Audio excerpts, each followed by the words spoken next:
Hello, and welcome sa Russia TV mga kapatid. At meron tayong debate na magaganap ngayon, lunes na lunes mga kapatid, alas 8:12 dito sa Pilipinas. At ang topic na pag-uusapan ngayon ay patungkol dito sa resolve that the doctrine of transubstantiation in the sacrament of Eucharist mga kapatid is biblical and supported by the Church Fathers. So affirmative natin, syempre, si Brother G1 ng Roman Catholic Church. Mamaya ipapaliwanag niya yan kung anong mga meaning ng mga salita na yan. At syempre, yung negative natin, si Pastor Rene ng Reformed Baptist mga kapatid.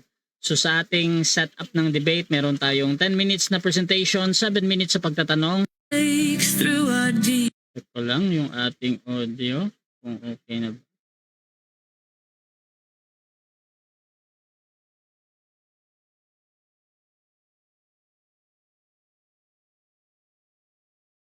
Okay na. Okay mga kapatid, so, pasensya sa ating konting technical problem mga kapatid. So again, ang setup ng debate natin, meron tayong 10 minutes sa presentation, 7 minutes sa pagtatanong, 10 minutes sa rebuttal, 7 minutes sa ating second cross, at meron tayong 5 minute na final conclusion. Mauuna si negative, mahuling magsalita si affirmative.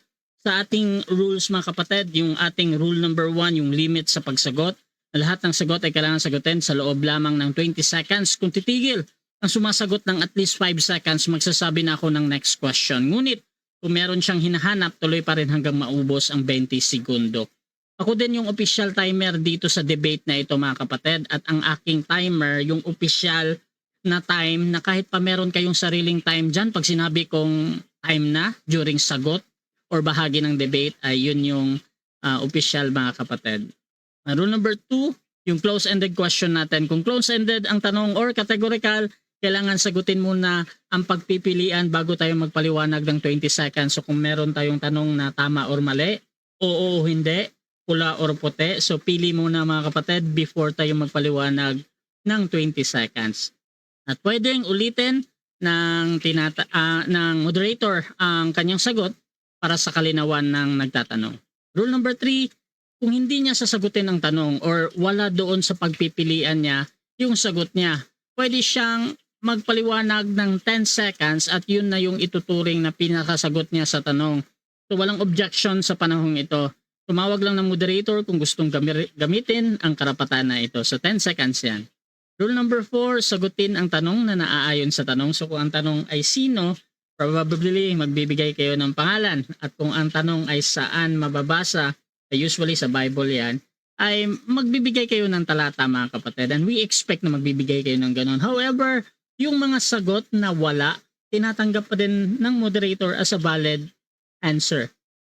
Rule number 5, sa first stand doon lang dapat magtanong sa inilatag ng katunggali, at during first cross-examination, pag sinabi ng sumasagot na hindi ko pa nilatag yan moderator, automatic next question ko yan, at sa rebuttal, pwede nang itanong lahat doon, either inilatag or hindi inilatag.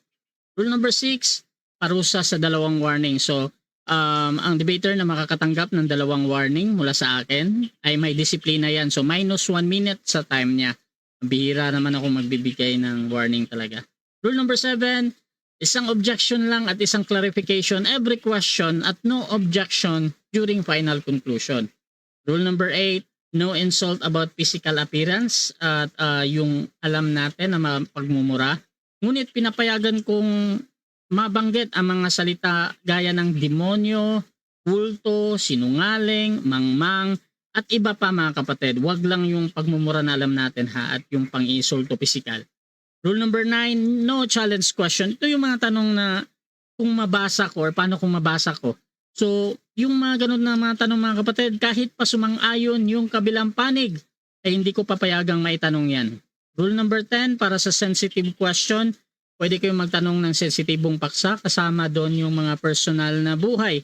Ngunit may karapatan na itangge na piliing sagutin o hindi, pwede niyang hindi sagutin dahil doon sa nature ng tanong, usually baka merong kung ano man yung question, too personal or too sensitive. Ayan, pwede yan. Rule number 11, disconnection time limit. 7 minutes lamang akong maghihintay para makabalik yung ating mga debater. Rule number 12, Bilang moderator, may kapangyarihan akong magtakda ng bagong rules na hindi nakasaad dito. Kung ito lang naman ay kinakailangan. Ang aking pasya ay laging final and executory. Rule number 13, bilang tagapamagitan, ako'y nagsisilbing tagabangasiwa lamang ng debate na ito. At hindi ako responsible sa anumang pananaw, paniniwala o pahayag ng mga debater. Ang mga sagot at opinyon ay pananagutan ng mismong nagsasalita. Hindi rin ako mananagot sa anumang hindi pagkakaunawaan, pagkasira ng relasyon, o iba pang epekto dulot ng debate na ito. So by the way mga kapatid, ako nga pala si Rasha Vista. Ako po ay isang Catholic, one of the member ng Templar of Truth. At halos 7 years na po akong nagmo-moderate online ng iba't ibang faith. At ako po yung tatayong moderator, streamer, timer sa debate na ito. So sumasang-ayon ba ang ating affirmative sa lahat ng nabanggit? Yes, bro, sang-ayon. At sumasang-ayon din ba ang ating negative? Opo, Brad. Sangayon po. Okay, so before natin simulan ng ating debate, syempre gusto ko muna kayong magpakilala sa ating audience at konting history sa topic na ito. Paano ba ito nagsimula at paano din tinanggap ng ating negative? So unahin natin ang ating affirmative. Pakilala ka kapatid. Ako po pala si Brother G1 Paisonis po, dating National Officer ng Catholic Faith Defender, isang National Debater ng CFLAM at National Debater ng Catholic Cosig Ministry. Naanianyahan ko si Pastor Rene na magdebate kami sa paksa na ito kasi I really admire his professional dealing in debates. At gusto ko ang mga ganyan, yung mga US type debates po. Yan po, moderator. Okay, that is Brother G1 yung ating affirmative mga kapatid. At takot naman tayo sa tututol naman. Pakilala ka, Pastor.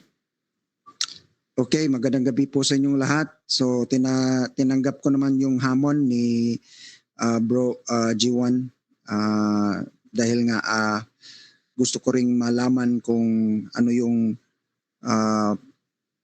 patutunayan niya ngayong gabi. Anyway, I am on the negative side. So ang trabaho ko lang dito talaga tututol sa mga kung meron siyang masasabing hindi tama sa aking pananaw, no, sa side ng aking religion. All right? So yun lang po ang aking trabaho dito ngayon, tututol ano tayo dito. So nasa kanya ang burden to ng proof po. Yun po. So that is Pastor Rene mga kapatid, ang ating negative. At simulan na natin ang ating debate at dyan sa ating nasa live, please share yung ating live streaming ngayon kahit sa profile nyo lang mga kapatid, or you can tag your friends. Just simply mga kapatid, comment at highlights or at followers kung meron kayong mga ganyan na mga key mga kapatid, dahil automatic na yan na magtatag ang inyong mga friends mga kapatid. So ito na, simulan na natin ang ating debate. At bibigyan ko ng 10 minuto sa unang pagpapahayag ang ating affirmative sa kanyang patutunayan that the doctrine of transubstantiation mga kapatid in the sacrament of Eucharist is biblical and supported by the Church Father mga kapatid. So set muna natin yung share screen ni affirmative. Okay na bro, na-set na. Wait lang bro ha. Screen ko. Wait lang bro. Okay bro, 10 minutes bro. Your time start now. Okay, so magandang gabi, umaga, tanghali sa ating lahat. Ang paksa ng debating ito ay resolved that the doctrine of transubstantiation in the sacrament of the Eucharist is biblical and supported by the Church Fathers. Akin yan patutunayan. So ano ba itong transubstantiation po? According to Douglas B. Moth, isang PhD, na dating protestante na ngayon ay katoliko na. The Catholic doctrine of transubstantiation states that the bread and wine at the moment of the consecration during Holy Mass actually became the body and blood of Jesus Christ. The change, however, is not detectable by the senses. So, ano pang sabi niya? Transubstantiation is an English term based on the Latin words for the process of change in substance, as transportation is for the process of changing location. In Catholic theology, transubstantiation indicates the change that the elements of communion undergo when the change from bread and wine into the body and blood of Jesus Christ. This change is utterly unique because the substantial change occur without any accidental change. Without the exception of some remarkable Eucharistic miracles, transubstantiation does not result in the change that is empirically detectable or scientifically probable. The doctrine is thus not believed because of any perceived change, but it is believed to be the best explanation for biblical statement that identify the communion meal with Jesus' body and blood in Luke 22:19-20, John 6:53-58, 1 Corinthians 11:26, as well as the testimony of the historic church. So bakit naniniwala tayo na yung transubstantiation o nagiging real body yung ostia sa panahon ng Eucharist, no? Sapagkat walang anumang bagay na hindi kayang gawin ng Diyos sa Lucas 1:37. So diretso na tayo mga kapatid, 1 Corinthians 11:26-28. Sapagkat tuwing kakain kayo ng tinapay na ito at iinom sa kupang ito, ipinaghayag ninyo ang kamatayan ng Panginoon hanggang sa kanyang muling pagparito. Kaya ang sinumang kumain ng tinapay at uminom sa kupa ng Panginoon sa paraang di karapat-dapat ay nagkasala sa katawan at dugo ng Panginoon. Sapagkat dapat siyasatin ng tao ang kanyang sarili bago siya kumain ng tinapay at uminom sa kupa. So sa Griego mga kapatid, osteos an istenson arton, he finito o potherion so korion anasios enokos estai so sumatos kaito ay matos to korion. So focus tayo sa enoxos estai ay matos. Sa Biblia, ang salitang nagkasala laban sa dugo ay nangangulugang pagpatay. Ang salitang ito ay makita sa Lumang Tipan kung saan sinabi ng Diyos, malaki ang pagkakasala mo dahil sa pagdanak ng dugo. Ezekiel 22:4 in RSV. No? Sa Bagong Tipan, sinabi ni Pilato sa 27:24 sa Mateo na makita ni Pilato na wala siyang magagawa at malamang pa ay magkagulo, nagpakwasin ng tubig at naghugas ng kamay sa harap ng mga tao. Wala akong pananagutan sa dugo o kaya pagkamatay ng taong ito. So, paraphrase na natin ito mga kapatid. Ito'y pananagutan ninyo, sabi niya. Ang ibig sabihin nito ay walang kinalaman si Pilato sa pagkamatay ni Jesus. So, kung may nagkasala laban sa dugo, ito ay malinaw na ang biktima, ang mamamatay ay talagang naroroon sa aktwal na pangyayari. Sinabi ni San Pablo na tayo ay nagkasala laban sa dugo ni Jesus. Kung tayo ay tatanggap ng Eucharistia ng hindi karapat-dapat. Kaya sa ating pagtanggap ng komunyon o Eucharistia or sa English, Thanksgiving, si Kristo ay naroroon. No, dito tayo sa Ignatius Study Bible sa unworthy manner. Receiving Eucharistic communion can be an act of sacrilege and self-condemnation if done in a state of serious mortal sin. For Paul, to sin against the body and blood in this way is to be liable for the Lord's violent death. The offenders incurrent incur this guilt by overeating, drunkenness, and discrimination against the poor. Such carelessness before the sacrament trigger divine judgment of sickness and even death in 11:30. So, dito naman tayo sa mga kapatid, John 6:31, 51, 52, 53, 54. So sa John 31, pagbigyan natin diin dito ang mga verb na phago at trogo. So ito ay ang phago, mga kapatid, dito sa 31, iphagon ang ginagamit niya. Sa 51, phagi, derivative din sa phago. 52, phagin.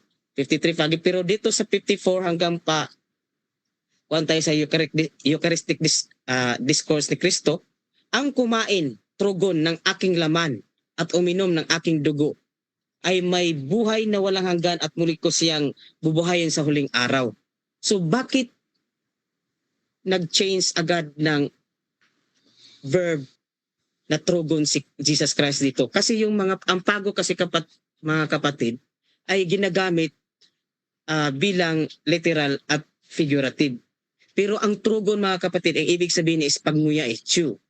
So hindi kailanman yan ginagamit bilang figurative sa ating Greek na New Testament. And even, it is admitted that even in the the Old Testament na Grigo. So ito ang ebidensya, ang fago natin is 31:15, literally or figuratively. Pero yung trogo natin, verb meaning to or no. It is used 5 times in the 4th gospel, yung literal na trogo na, and only once elsewhere in the New Testament. Greek literature used it to describe the feeding of animals such as moles, pigs, cattle, and in some cases for human eating. In John, the verb is used 4 times in the second half of the Bread of Life discourse. In 54, 56, 57, and 58 in John 6. This marks a noticeable shift in Jesus' teaching, which up until 6:54 of John made use of more common verb for eating, Greek estio. No? The change in vocabulary marks a change of focus and emphasis from the necessary of faith to the consumption of the Eucharist. The graphic and almost crude connotation of this verb thus adds greater force to the repetition of these words.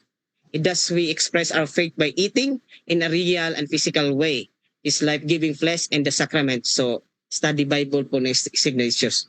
So, bakit hindi po ito figurative mga kapatid? Kasi kung magbibigay si Kristo ng mahirap na talata, mag-explain siya. No? Si John. So, dito naman tayo sa Church Father mga kapatid. So, The Faith of Early Fathers by William E. Sargent. Quote niya si Ignatius of Antioch sa letter of Smyrnians, chapter 7:1. They abstain from the Eucharist and from the prayer because they do not confess that the Eucharist is the flesh of our Savior Jesus Christ, flesh which suffer for our sins and which the Father in His goodness raised up again. They who deny the gift of God are perishing in their dispute. So dito makikita talaga na si St. Ignatius of Antioch ay niniwala na yung Eucharist is the flesh.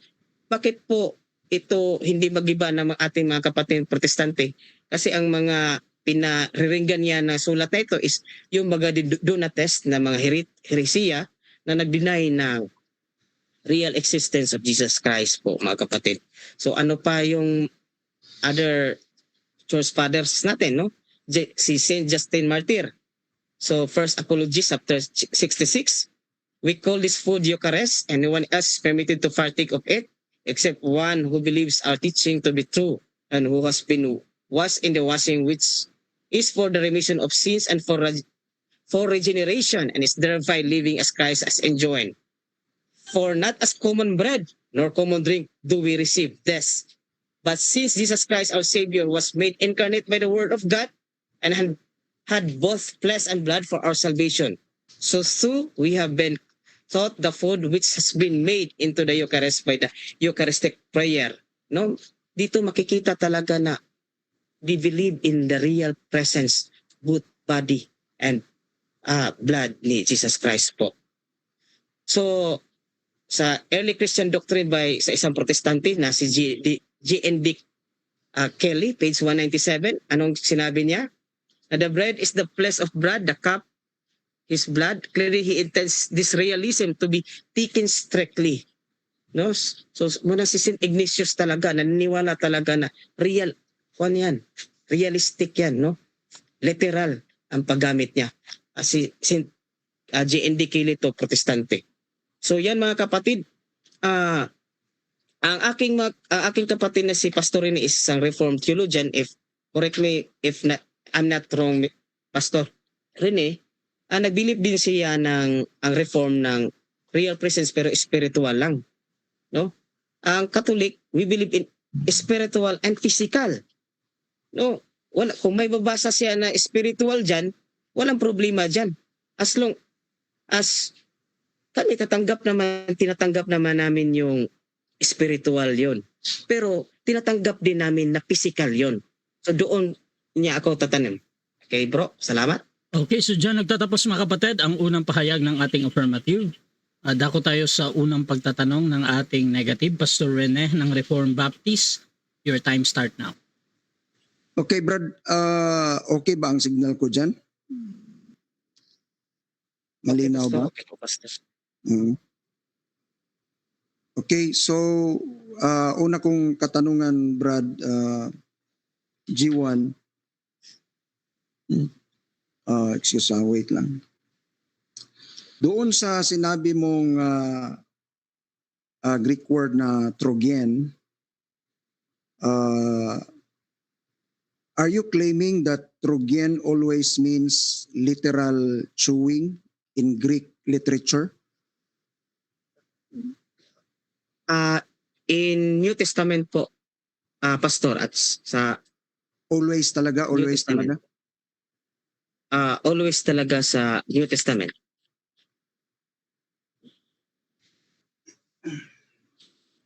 Sa New Testament. All right. Can you cite a lexicon, BEDAC or LSG that denies metaphorical usage?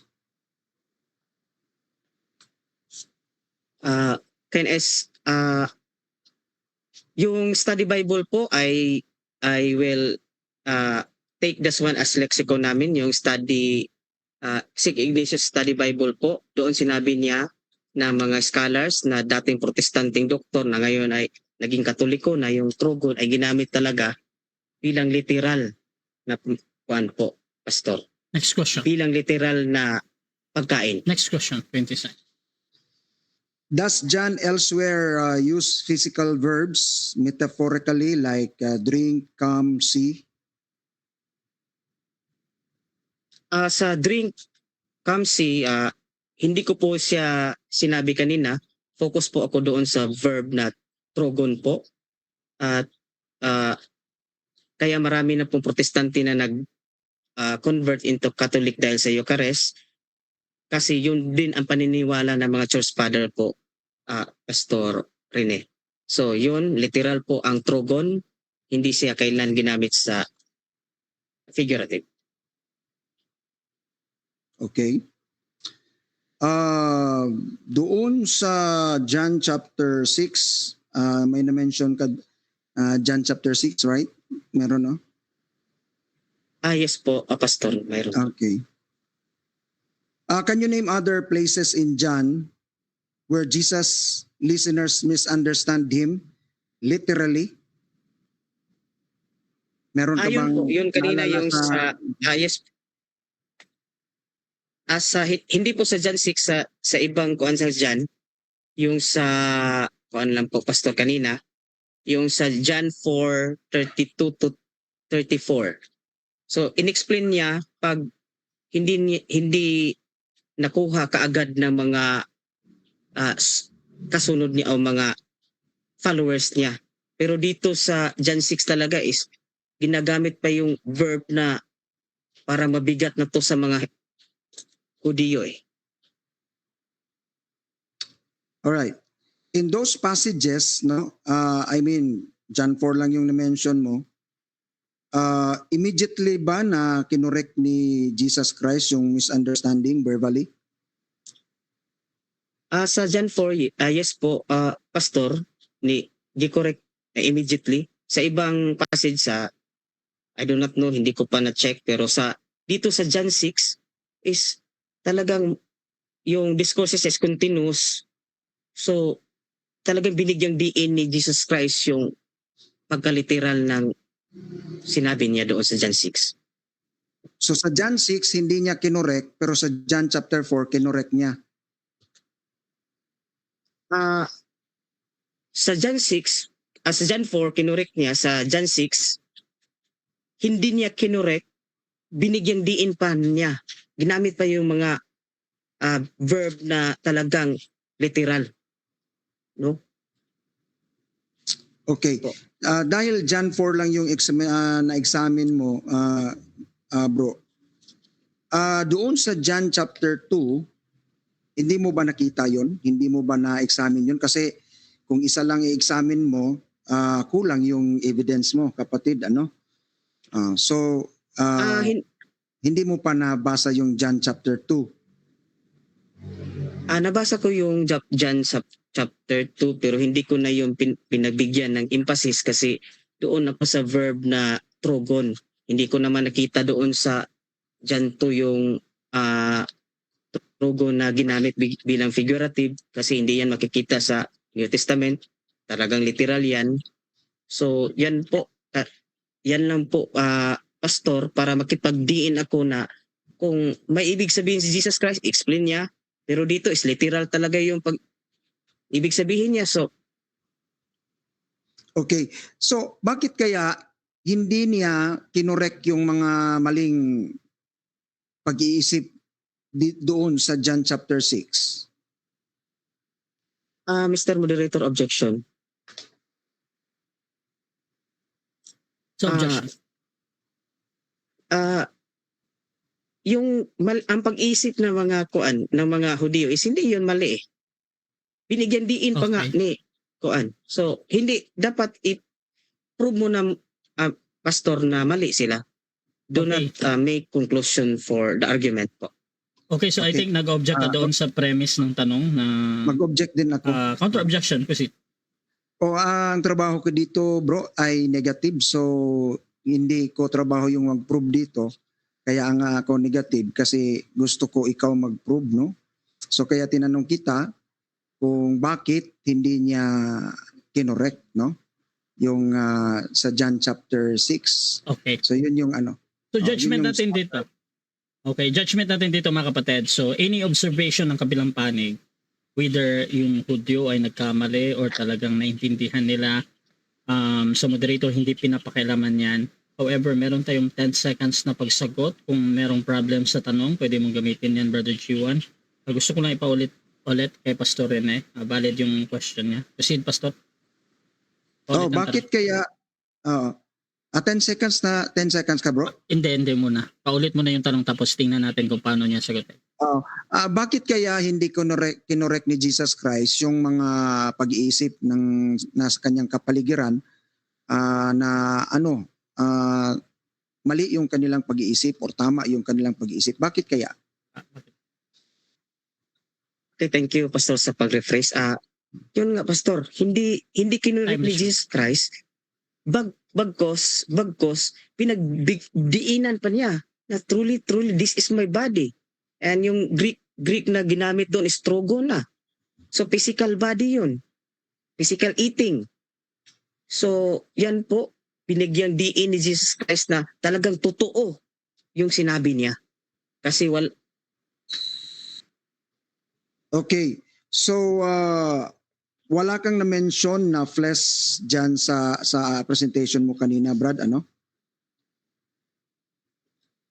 Wala kang- mayroon po pastor, mayroon po akong na-mention po. Mayroon po. Okay. Nandun sa John 6 Oo. kasi pero di-summarize ko na po. Pero mayroon po sa presentation para to save time po. Okay. At So, doon ako nag-focus sa verb. anong ibig sabihin ng flesh sa John 6:54? Sa John 6:54, doon yun ay physical na flesh po. Kapatid na Rene. Physical flesh po. Magbasa natin yan litra por litra po sa Bibliang Protestante. Okay. Doon sa verse 63, anong ibig sabihin ng Okay, so dyan nagtatapos mga kapatid ang first cross ng ating negative sa affirmative. So dako tayo sa ating negative presentation, pero bago yan, shoutout muna mga kapatid sa ating nasa live kay Marilyn. Sabi niya, transubstantiation in the sacrament of Eucharist is biblical and supported by Church Father. Biblical support, mahaba yung comment niya, basahin nyo na lang. Shoutout kay Prince Dominic Ugalde. Very good, you're doing right. Yan ang tunay na CFD, hindi yung kagaya nila Wendell Talibong at ibang mga CFD sa PPP na puro lang letra por letra ang alam. Shoutout din mga kapatid dito kay Marilyn. Good evening po Brother Rasha and Sir G1. May the Holy Spirit guided you po. At shoutout din mga kapatid dito sa ating nasa live mga kapatid. Ayan. So, tuloy-tuloy tayo dito at dako tayo sa ating negative presentation. Pastor Rene ng Baptist. Your time start now, Pastor. Alright. So, meron po akong presentation dito mga kapatid. Na-share ko na ba?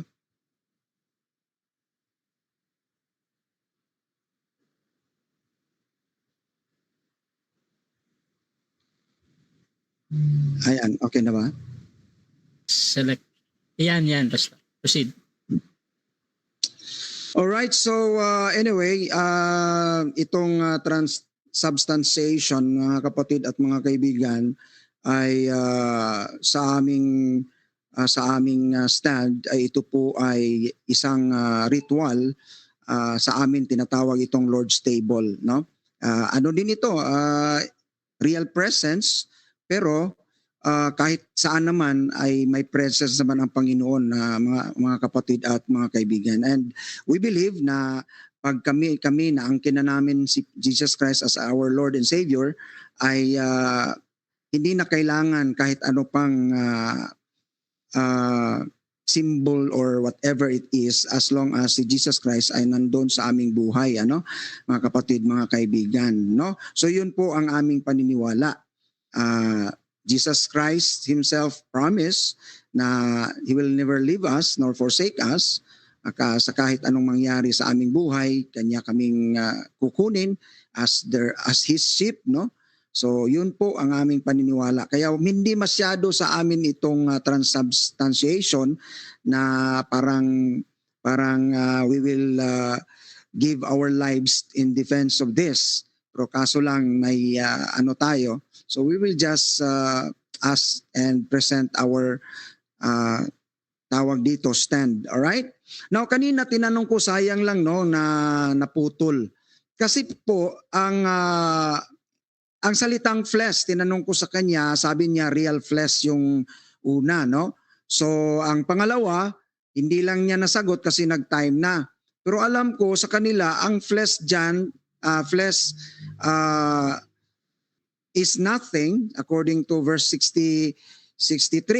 So kung flesh yun na literal, ay alam ko na wala na talaga ang kanyang argument. Kung ang real flesh ang doon sa 54, tapos mag-real flesh siya dyan sa 63, ay wala na ang kanyang argument, no? Kasi flesh is nothing according to verse 63. Oh. So alam ko na human reasoning ang kanilang ano diyan, mga kapatid, mga kaibigan, ano? May nakausap ako, may nag-research ako. So ang kanilang reasoning ano nila diyan, ang flesh nagiging human reasoning. Now, tinatawag ko yung fallacy of equivocation, kapatid, ano? Kasi ang definition ng fallacy of equivocation, when a keyword or phrase, single word in an argument is used with more than one meaning. It is an illegitimate switching of the meaning of a term during the reasoning.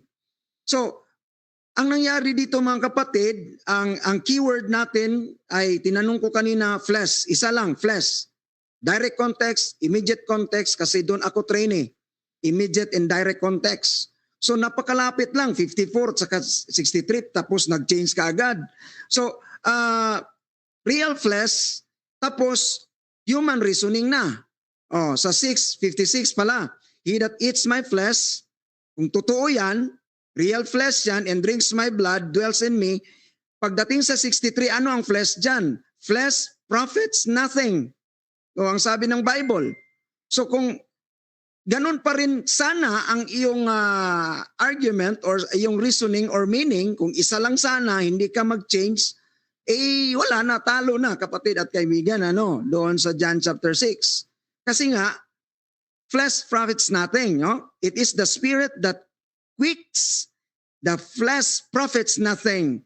The words that I speak unto you, they are spirit and they are life.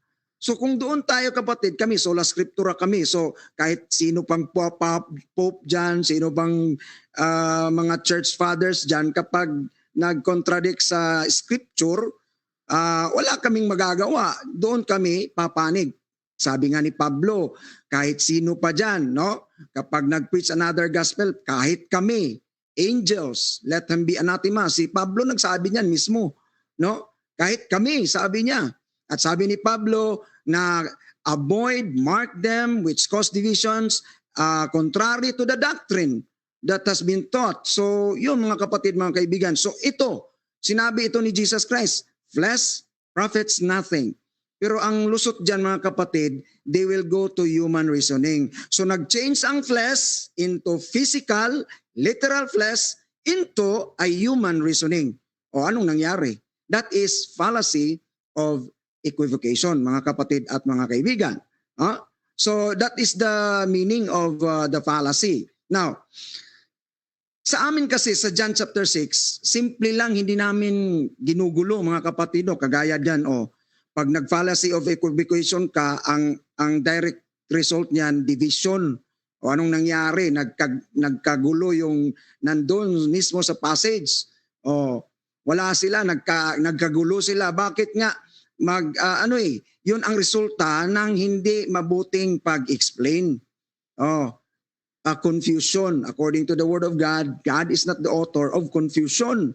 So sa amin, simple lang talaga. Hindi kami nag-change dyan. Kung flesh dyan, sarx, real flesh, sa Greek, sarx din doon sa 63, wala kaming, hindi namin yan ma-violate.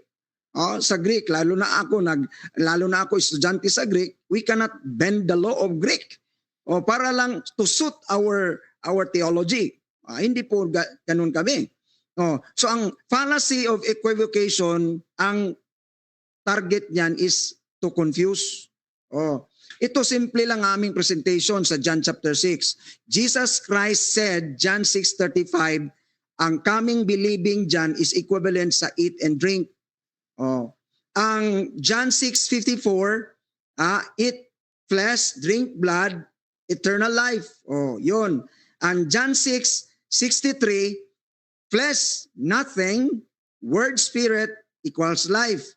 Now, ginagamit namin dito ang reduction of redundancy. Yung pag-redundant na kasi ang verse, hindi na pwede yan. Example, redundant dyan. Sabi dito, flesh is nothing. In other words, wala na yung flesh. Tingnan nyo. I-erase na natin yung flesh. Pag walang flesh, wala nang blood, no? Ayan. Para masimplify mo anong message talaga. Ngayon, may redundant dyan, eat and drink. Kukunin natin ang eat and drink. Ayan. Kasi nag-represent siya sa coming and believing. Now, ano pa ang redundant? Ang word na life. Di kunan natin ang life. So anong naiwan? Coming, believing. This is very simple presentation. Coming, believing, the words and spirit equals eternal life. When you come and believe to the words of Jesus, to the Holy Spirit, you have eternal life. That is the message from Johannine message from John chapter 1 up to the end. And even, mga kapatid, mga kaibigan, sa mga theological presentation ni Apostle Paul, when you believe, when you come, and listen to the Word of God, and receive the Holy Spirit, you have eternal life. Yun ang presentation na simple lang, hindi namin ginagawa yung mga fallacy of equivocation dyan na ang flesh, i-change mo. Pag natamaan ka dito, i-change mo yung ganon. Pag sabi context, pag pumunta sa context, ay isolation of context. Dito naman tayo. Parang hindi ganon, kinu-confuse natin. Kasi pag nagbasa kami ng Bible, letter kasi yan, letter to the Corinthians. So doon muna kami sa direct, immediate context. Ganon tayo magbasa ng sulat Hindi ba, basa ka dito, kuha ka naman ng sulat, basa ka na naman, kuha ka naman ng sulat. Hindi ganon ang pagbasa ng isang letter. Basahin mo muna ang direct context bago ka pupunta doon sa isolate context or remote context. That is how I was trained sa interpretation sa Bible at saka sa Greek grammar and syntax, mga kapatid at mga kaibigan. No. So, yun mga kapatid at mga kaibigan ang importante doon. Now, ang transubstantiation kasi nagportray siya sa unloving and unjust shepherd. Bakit? Ganito kapatid, di ba commanded ang Old Testament people not to eat blood and kill and person and have severe punishment if they will do that. Yun the Trinity from Old Testament, nag-command siya sa mga Jew na huwag kayong kakain ng dugo, huwag kayong pumatay. Kapag gagawin nyo yan, mamamatay kayo, I will punish you. Mga kapatid, mga kaibigan. Now, the second person of the Trinity, pumunta sa sanlibutan. Now, remember, this is pre-crucifixion. Buti lang sana kung namatay na si Jesus Christ, pag sinabi niya, kainin yung aking laman, kainin yung aking dugo, inumin yung aking dugo, okay lang sana kung namatay na siya, ibuhay pa siya humarap siya sa mga tao na Kinomand ng Diyos na huwag kayong kumain ng dugo, huwag kayong kumain ng flesh, dahil mamamatay kayo, ipanis ko kayo. Oh, tapos pumunta si Kristo at sasabihin, eat my flesh. Literally, eat my flesh kasi literally. Oh, Okay, so dyan nagtatapos ang unang presentasyon ng ating negative Pastor Rene ng Reformed Baptist. Dako tayo sa unang pagtatanong ng ating affirmative. Brother G1 ng Roman Catholic Church. 7 minutes, your time start now, bro. Okay, Pastor, payag ka ba ako ay talo sa aral pero hindi sa debate kasi bawal na sa ating rules? Pag hindi ko napatunayan ang transubstantiation or pag transubstantiated ng tinapay na maging tunay na katawan ni Kristo, payag ka ba na ako ay talo sa aral? Ako kasi Brad, hindi kasi ako ganun eh. Walang talo, panalo. Dito argument lang. Hindi ako mag-judge dito. Let the audience judge. So para sa akin violation yun kasi personal. So personal na tanong yun. Sana di ko sagutin yun. Pero personal ko na din na sasagutin na ayaw kong mag-judge na ganun. Okay. Payag ka ba, Pastor, na kung na ikaw ay talo sa aral pag nabasa ko sa Biblia ang transubstantiated na ang tinapay ay magiging katawan ni Kristo? Sang-ayon ka ba na ikaw ay talo sa aral pero hindi talo sa debate? Oh, sa rules ni Rasha TV, parang hindi mo pinapahintulutan yung ganung mga Brad, no? Talo ka na, mga ganon. Sa aral man. Aral. Okay. Mr. Moderator, anong ruling mo? Okay, so ruling natin mga kapatid. Again, any form na meron siyang parang kondisyon, hindi natin pinapayagan yan mga kapatid. Baka kasi mag-agree yung kabila at mag-contest pa kung talagang natalo or nanalo. However, proceed pa din, Brother Jovan. Okay, so Next question. next question po. So, pag nabasa ko sa Biblia, ang katawan ay nag-transubstantiated into yung tinapay naging transubstantiated na maging tunay na katawan ni Kristo, yung tinapay. Sang-ayon ka ba na ikaw ay nagkamali? Time stop. Again, yung mga ganun na tanong bro na pag or kung Okay. or paano. So Sige po. any Sige. mga ganun bro, hindi ko talaga pinapayagan yan. So you can rephrase naman. Proceed bro. Refresh po. So anong masasabi mo rito, Pastor Rene? May mababasa ka ba sa Biblia na hindi transubstantiated yon? Meron Yung tinapay na naging katawan ni Kristo, hindi yung transubstantiated, litra po litra. Mabasa ba? Wala kang mabasa doon sa binigay mong passages unless meron pang bago. Let's examine the context. Tingnan natin kapatid kasi pag sinabi mo yan tapos yung context iba naman. So let's just cross the bridge when we are there. next question. So, bigay mo na lang yung Next question. Okay. Dito sa 1 Corinthians 11:26, an exposition of the epistles of St. Paul by Mark Gibeley. As often then as you partake of this bread transubstantiated into the body. Aking tanong, narinig mo ba yung transubstantiated into the body? Anong passage yun? Time stop muna. 1 Corinthians Clarification yan.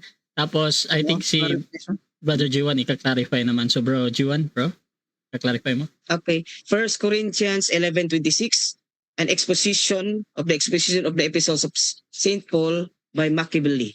Paraphrase po siya. Anong salita ang pinaparaphrase niya diyan? Paki-liwanag lang kasi titingnan ko dito. Ganito mga bro. Ganito. So, ang clarification lang natin kasi isang beses lang ha. So,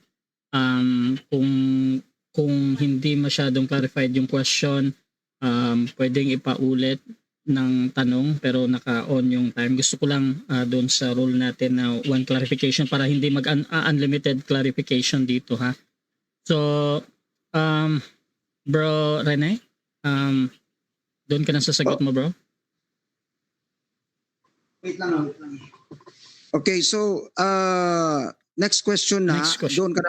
doon na lang sagutin mo kung anong word para hindi tayo mag-duplicate sa clarification. Anong word na ginamit niya para nagiging transubstantiation?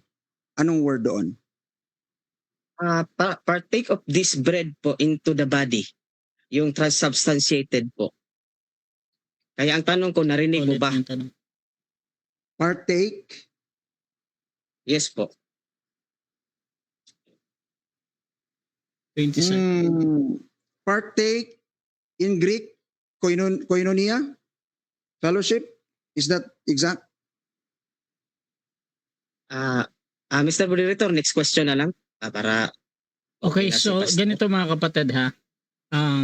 Again, nagka-clarify kasi si Pastor Rene dito. However, Brother G1, magne-next question ka na lang.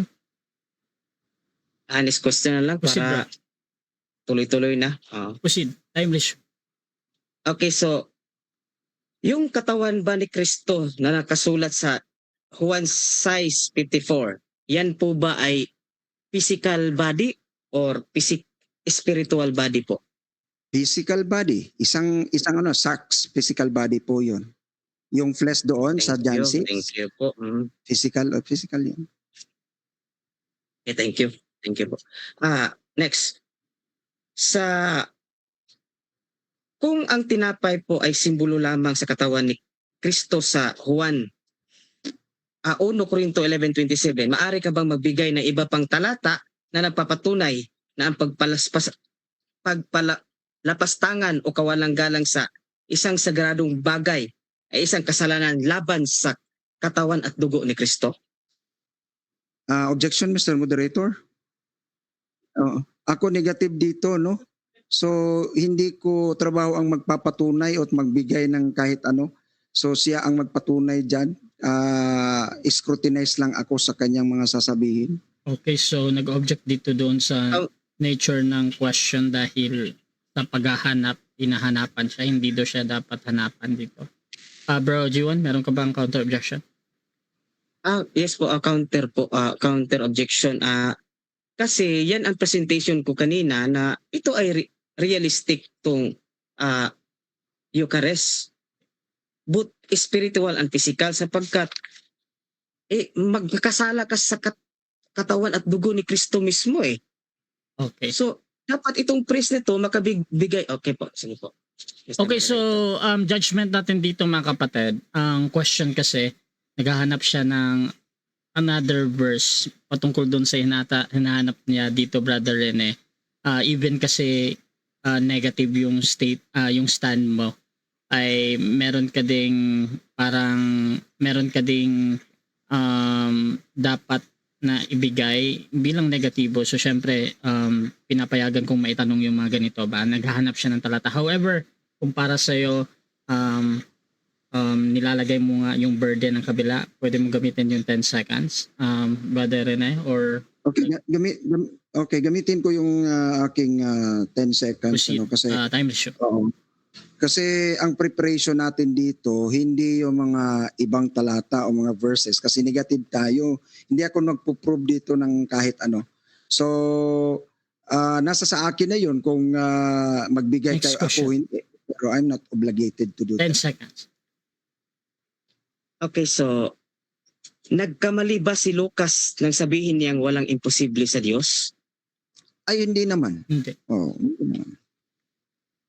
Okay, dahil walang imposible sa Diyos, sino ngayon ang tama, Pastor? Ikaw na nagsabing hindi magagawa yung physical at real na katawan ni Kristo ang tinapay? O si San Lucas na sinabing walang anumang bagay na hindi kayang gawin ng Diyos? False dilemma, wala sa dalawa yung pagpipilian ko. Meron namang isa. Ang isa doon, pwede ba, Brother Rasha? Kung wala doon yung sagot mo, bro, you can use your 10 seconds ha. Kung wala doon. Okay, 10 seconds. So, totoo na ang Panginoon ay makapangyarihan pero hindi niya ma-violate yung context doon kasi ang flesh doon is nothing. Next question. Unless iba ang meaning mo doon. Next question, 10 seconds. Last 50 Okay, seconds. next question.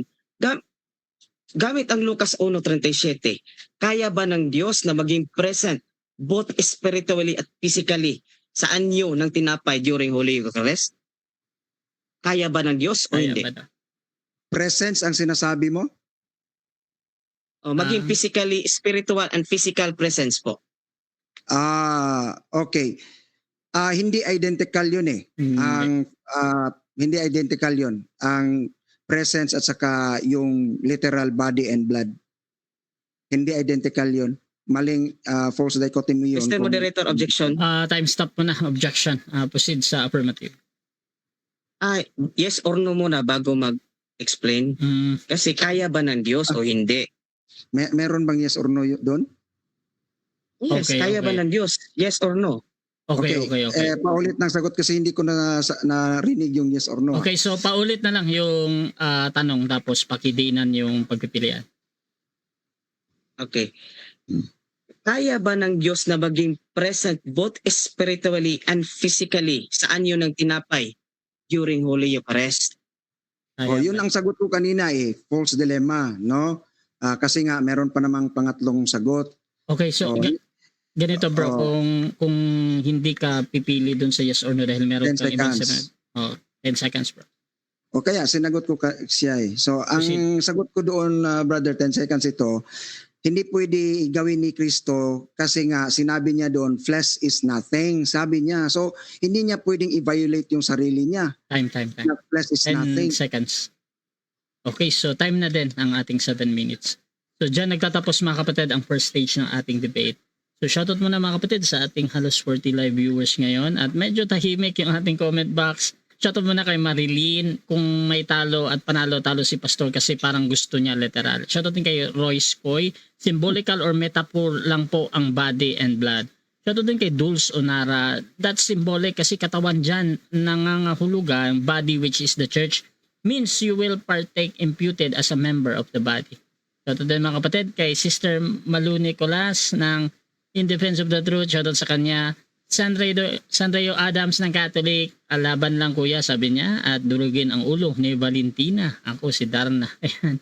Shoutout kay Alfredo Noho Jr. Why pulos ang kamatayon ni Kristo, Pastor, kung ang inyong hunong-huna mga protestante mga masunod anang John 6 verse 63. Shoutout din mga kapatid kay Marilyn. John 6:54 say, whoever eats my flesh and drink my blood has eternal life and I will raise him up at the last day. This verse is part of Jesus' discourse on the bread of life where he emphasized the importance of spiritual nourishment for eternal. Mahaba yung comment niya. Basahin nyo na lang mga kapatid.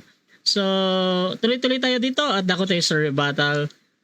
Brother G1, 10 minutes. Okay. Nakita ko na Okay, yung 10 minutes presentation po. mo, bro. Nakita mo na bro ang presentation Yes, bro. ko. Proceed, bro. So this is my So yung John 6:53 drink his blood po. Kasi may consequence kasi yan. Kung if metaphorical yan, they would have understood it as command to commit utter brutality or destruction. So meaning wholly incompatible with Jesus' message of eternal life. So kaya hindi po yan metaphorical.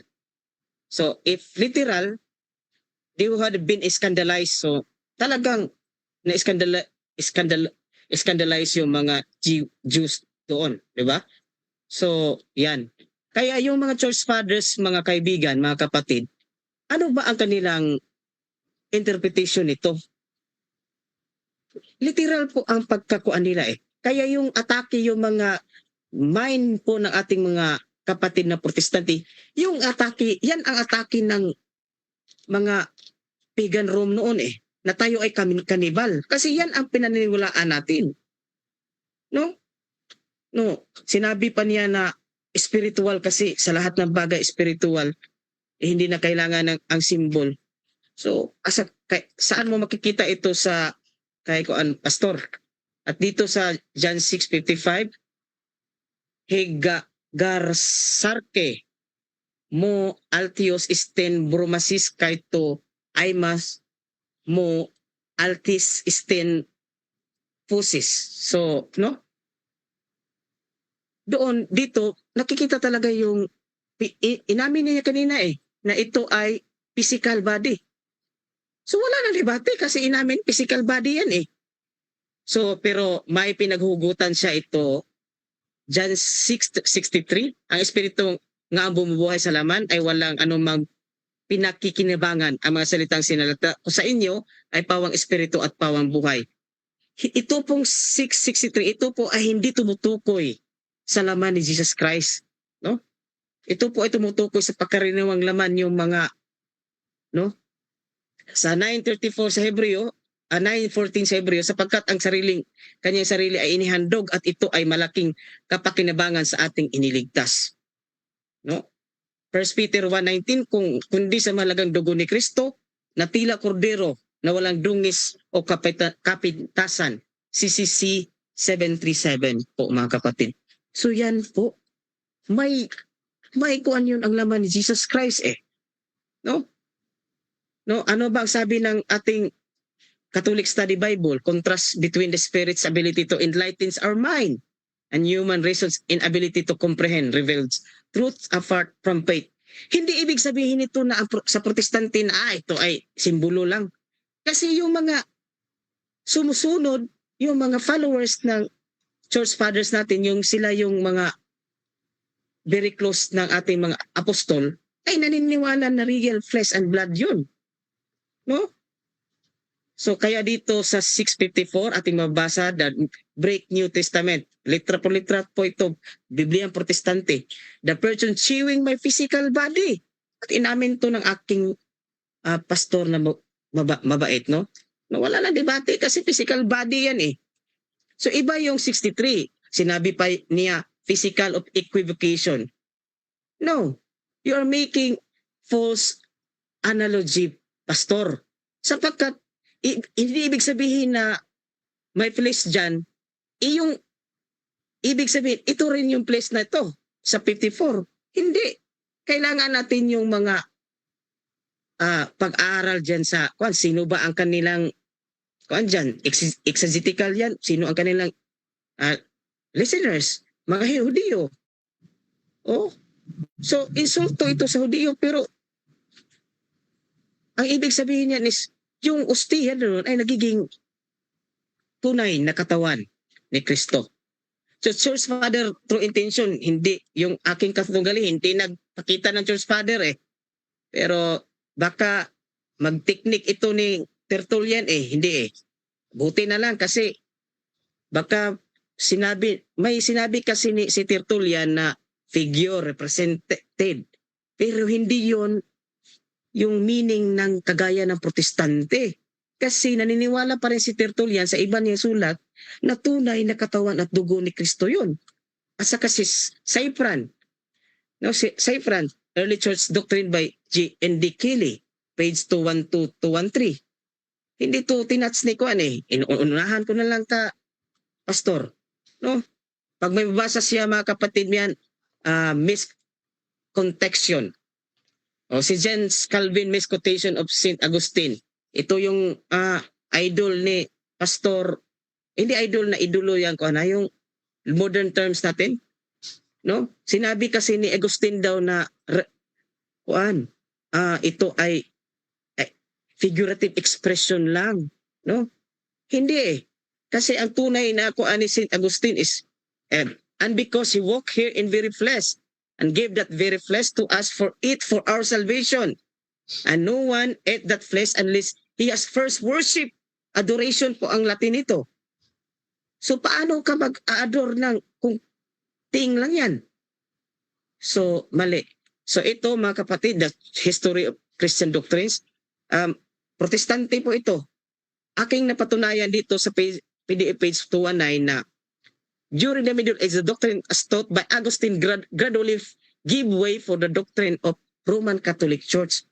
Yung tinuro ni St. Augustine ay iyon ang naging give way sa doktrina ng Roman Catholic. Ito anti-Catholic to na libro na to. So, bakit ko to ginamit? Para maipakita ko na si John Calvin pala ay guilty ng court mining or INC incomplete. No? Yan mga kapatid. So, ginamit pa niya na spiritual sa lahat ng bagay. Kung sa lahat ng bagay, pag nagkasala ka sa, nabiyak mo na yung plato mo, nakasala ka na agad sa dugo at laman nito. Saan mo yan makikita na church history, pastorin eh? Oh, for example, napunit mo yung Biblia, hindi mo sinadya. Oh, nandoon si Kristo sa inyo, sa theology mo, spiritually. Saan yan mabasa na magkasala ka sa katawan at dugo ni Kristo? No? So, kaya mga kapatid, tinanong ko siya na, makapigbigay ka ba ng verse sa Biblia? Sinabi niya na, hindi ko naman yan kasi ako ay negative eh. I already proved this one, so you need to prove counter arguments, brother. So the real essence of debate is not only denying but also presenting facts, proving what you have been negated. No? Yan po ang tunay na debatista po, pastor. So mga giliw na tagapakinig, hindi siya makapagkita eh. So, kaya itong 1 Corinthians 11:27 is sa mga komentaryong mga protestante is talagang medyo dihado sila nito eh. No? At saka yung verb na trugon mga kanina mga kapatid. Tinanong niya ako, salamat, pero hindi naman siya nag-counter eh. Pinakitaan niya lang kayo niyang kanyang verb fallacy of equivocation. So, fallacy of equivocation mga kapatid, yun ang fallacy na yung dalawang term ay ginamit mo para mislead mo yung o misquote mo yung argumento mo para madaig. Hindi naman yan ginamit natin kasi yung 63 is iba na yun eh. Iba na yung meaning na yun eh. Kasi ang laman ni Kristo is talagang may bisa eh.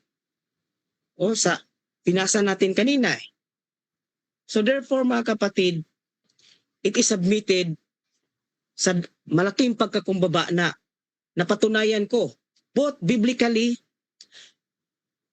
sa lexicon at sa litra por litra sa Church Fathers, napatunayan ko ang doctrine ng transubstantiation diyan sa ating pinag-usapan. Kasi sacrament yan eh. Di ba sabi natin, nag-usap tayo, both tayo naniniwala ng sacrament yan eh. Paano yan nag-sacrament? Dahil may symbol, sinabi mo hindi na kailangan ng symbol. Bakit po pangangalangan niya ng sacrament? Please don't call it sacrament kung yan ang sasabihin mo na hindi na kailangan ng symbol. So please, I will challenge you na ipakita na hindi na kailangan ang symbol sa sulat ni John Calvin po, pastor. Kasi inatake niya si Zwingli dahil symbol ang Zwingli eh. So I don't know, nakapag-review ka ba sa... Okay po. Okay, so dako tayo mga kapatid sa second cross ng ating negative. Pastor Rene, 7 minutes. Your time start na. Okay, balik tayo doon sa John 6:33. Na-mention mo kasi, sa 54, ang flesh, talagang, yon, literal flesh. Okay? Tayo agree dyan, ano? Ngayon, bakit nag-iba doon sa 63? Na hindi na yon literal na, literal flesh yon o hindi? Flesh is nothing. Ano yung flesh doon na nothing? Ano yon? Ang flesh doon na nating pastor, yung mga yung mga pangkaraniwang laman, no?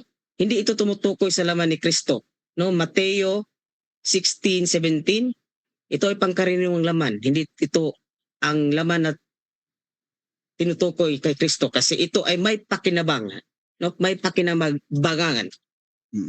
Okay, anong basihan mo na nag-swift ka kaagad ng meaning nga malapit masyado ang flesh, sabi ni Kristo doon, flesh eat my flesh, tapos pagkadating sa 63, anong binasihan mong interpretation na yun ay ibang flesh? Okay, thank you. Magandang question po, Pastor. First ang pina-base ko is yung interpretation ng mga followers ng mga apostol, yung mga church fathers natin. Kasi yun mo sila na ito ay yung John 6 is literal yan. Kaya yung 63, yun ang ibig sabihin niyan is hindi yan yung laman ni Kristo, kundi yung pangkaraniwang laman. Okay. Sinabi mo, ikaw lang siguro narinig ko dito eh.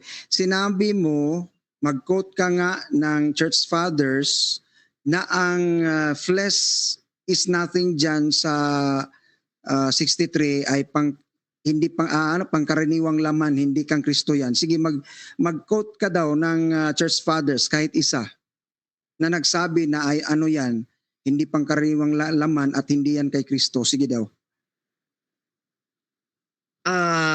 May mababasa tayo at maintindihan, Pastor, doon sa pero hindi litra por litra to ha, kasi limited yung time natin.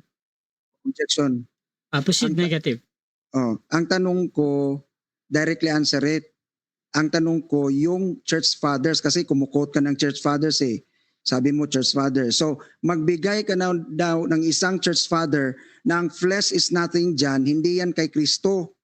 Nagre-refer yan sa ibang katawan. Sige daw. Okay, so counter objection dito. Emphasizing yung comment, yung objection dito sa church father na pangalan ha. Bro G1, meron ka bang counter objection or hahatol na ako? Okay, may counter objection ako. Proceed. May counter objection po ako, Mr. Moderator. Yung counter objection ko, makapagbibigay ako, yes. Pero hindi literal na yung sa John 6:63. Okay. No? Pero maintindihan natin. Okay. Maintindihan natin. So ganito, ang importante kasi sa moderator yung hinahanap lang naman. So ang hinahanap dito yung church father. So kung ang hinihintay ko na sagot dito yung pangalan. However, depende yan kung saan niya ilalagay yung answer niya, either sa unahan ng 20 seconds, sa gitna, or sa huli. At kahit pa this is hindi nagsasabi ng totoo dito si Brother G1 o nagsisinungaling, tinatanggap pa din yan ng moderator as a valid answer. Basta makapagbigay lang ng pangalan kung gagamitin yung 20 seconds. So, pwede mag-object si Pastor Rene kung sasagot ng 20 seconds at hindi makabanggit. So, Brother G1, proceed ka sa yung sagot, bro. 20 seconds yung gagamitin mo. Sinong church father daw? Okay, 20 seconds po. Proceed. Si St. Ignatius of Antioch po, sa letter of Smyrnians chapter 7:1. They abstain from the Eucharist and from prayer because they do not confess that the Eucharist is the flesh of our Savior Jesus Christ, flesh which suffer for our sins and which the Father in His goodness raised up again. Dito mabasa natin yung sa Eucharistia dyan sa Juan 6. 20 seconds. Next question. Okay, Alright. next question. Ginamit mo si St. Ignatius, right? Yung sinabi niya, yung kinote mo. Ano ba ang background na bakit sinabi niya yan? Alam mo ba? Oo o hindi? Yes, alam ko, Pastor. I will use my 20 second. Yes, alam ko. Very good. Ito ang niya is ang Ducitis Heretics na nag-deny ng na yung real existence ni Jesus Christ. So kaya sa debate ni Joe Hesmeyer versus James White, deny yung existence ni St. Ignatius eh. Kasi itong passage na ito is support. Kahit, okay po. Okay. So, ang real presence dyan, no, wala naman kaming argue dyan eh. So, ang real presence, equivalent ba yan para sa iyo sa lahat dyan sa Bible na literal yan, yung real presence, literal yan na body and blood of Jesus. Literal yan para sa iyo. Yes po, with qualification. Literal na, yes, literal na physical. At maniniwala rin po kami sa spiritual gaya ninyo. Ang sa inyo lang is only spiritual. Sa amin, both spiritual and physical. At inamin nyo po kanina sa Juan size 54 na physical yan. So, therefore, napatunayan ko. Alright. So, nung ginamit ni St. Ignatius ito against Docetism kasi hindi sila naniwala sa real physical na ni Jesus Christ, no? Ang Docetism. Ang tanong ko sa iyo, ni-reject nila yung Eucharist dahil nga physical ano yun, no? So, hindi mo ba naisip na emphasis yun para ang Docetism ay masilent na sila? Pero wala siyang specific sinabi na nag-change ang body into this and that. Meron ka bang specific masabi na si Ignatius nasabi nag-change ang substance into this? Meron ba? Oo o wala? Sa substance po, wala tayong mababasa dito litra por litra, pero may maintindihan. Kasi Eucharisto tinapay ito Pero ano ba itong tinapay na ito? Maintindihan natin na ito ay talagang flesh of our Savior Jesus Christ. Kaya sa debate ni Joyce May at saka ni James White, talong-talo si James White kasi dininay niya ito So kaya po, okay, next question. Alright. Punta tayo doon kay Saint Augustine, alright? Kasi nagsabi ka dito kay Saint Augustine. Ang tanong ko sa iyo, besides sa Docetism, ano ang issue ni Augustine? Bakit niya nasabi yung nag-quote ka ba kanina kay Augustine yung mga about transubstantiation? Ano pa ang beside Docetism? Alam mo ba kung ano? Mr. Moderator, objection sa kay objection. Ginamit ko kay kang San Agustin kasi kinote yun ni John Calvin at para makita ng mga tagapakinig na guilty si John Calvin ng court mining kasi naniniwala pa rin si Okay. si Agustin na hindi nagmatter yung Docetism, hindi ko sinabi. Counter objection meron ba or Okay na. magre-refresh yung Next question Proceed. tayo. Alam mo ba ang term na crass materialism? Ang crass materialism po, Mr. Moderator, objection, wala, mukhang out of topic na po. Crass materialism. Diba na ito ngayon? Kahit anong tanong na, di ba? Oo, so ganito. Before ako mag-judge ng out of topic, tinatanong ko muna yung kabilang panig kung bakit niya tinatanong ito at ano yung parte ng pinag-uusapan natin dito. Ayan. So kay Agustin ito Kay Agustin itong dinipinsan yung crass materialism. So kaya tinanong ko siya kung alam niya ba ito, oo o hindi lang. Tanong lang yun. Kung simple naman, kung hindi niya alam, hindi. Kung alam, oo. Okay, so ito yung nababanggit kanina, yung sa kay Agustin. Tinatanggap ko to as a valid question. Brother G1, you can use your 10 seconds bro kung you feel merong off dito sa question. Gagamitin mo ba or talagang sasagutin mo kung alam mo yung ganon? Sasagutin ko, Mr. Moderator. Proceed. Yes, alam ko ang crass materialism Time. ni St. 7 Agustin minutes na, time. Yes, Okay, so alam ko segundo na lang yun. Nakapagdiin siya Time na, bro. Yung Bro, G1 time na, 7 minutes. So, dyan nagtatapos mga kapatid ang ating second cross ng ating negative. So, shoutout muna sa ating nasa live, kay Kidi Gigante, congrats Pastor Rene, panalo na naman. Paharon Anahaw, objection lagi. Shoutout din kay Dan Masim ng Seventh-day Adventist. Shoutout sa buutan nga si FDG1 Pasiones. Shoutout din kay Alfredo Ngoho Jr. Ako'y napoy muhagit ninyo ni Manalili. Pamatodin ninyo na wala ni Iksi si Adan. Sumala sa tudlo sa simbahan. Katoliko sa Church Father, sukli ninyo. Shoutout din kay Kaiser Yugob, Catholic until the end, C-U-T-E or cute. Shoutout din kay John Mark, di yan magiging figurative or metaphor mga pastor. Aral muna kayo, figures of speech. At shoutout din kay Alfredo Ngoho, ayan. So dito din kay Prince.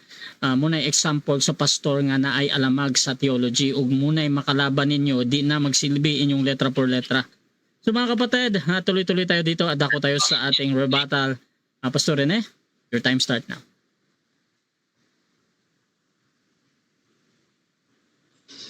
Alright, so ito yung sinabi ko kanina mga kapatid, ano, na